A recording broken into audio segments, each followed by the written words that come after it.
គ្នាត្រឹមចង់ឃើញសឹងជោគជ័យហត់នឿយប៉ុណ្ណាគ្រូនេះណាមិនដែលហាស្ដីដឹងច្បាំងពីតួនាទីតាំងចិត្តផ្ទះចំណែដឹងមិនដែលរំពឹងទៀមទា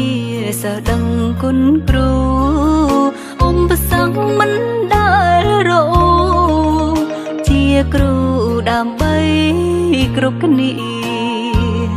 អប់រំកូនកូនពីលួងលោ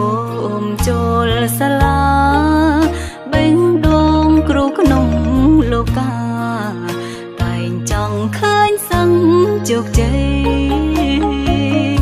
មានស្នាមមនុស្សគ្រូគ្មានសិទ្ធិកំណត់ដឹងត្រឹមអាចដល់ជាទ្រព្យកំណំស្ពាយជាប់នឹងប្រា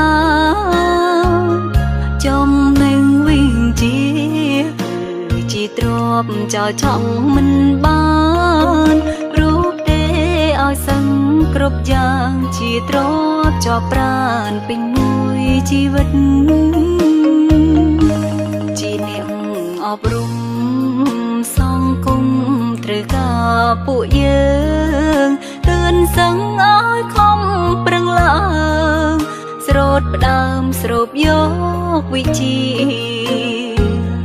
ព្រមពេលវេលាមិនអាចរងចាំយើងឡើយជីវិតគ្រូនេះហើយព្រោះតាមបីផ្ទេចំណេញ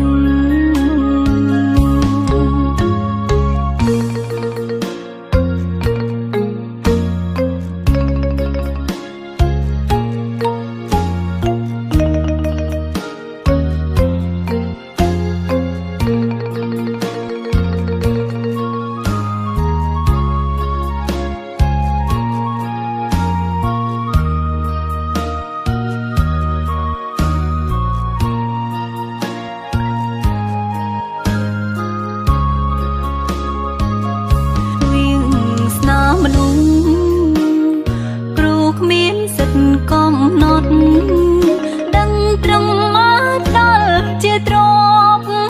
កំណំស្ពាយជាប់នឹងប្រាចំណេញវិញជាទ្រព្យចោលឆក់មិនបានរូបទេឲ្យសឹងគ្រប់យ៉ាងជាទ្រព្យចោលប្រានពេញមួយជីវិតជាអ្នកអប់រំសង្គមត្រូវការពួកយើងទឿនសឹងឲ្យខំប្រឹងឡើងស្រោតផ្ដើមស្រូបយកវិជ្ជា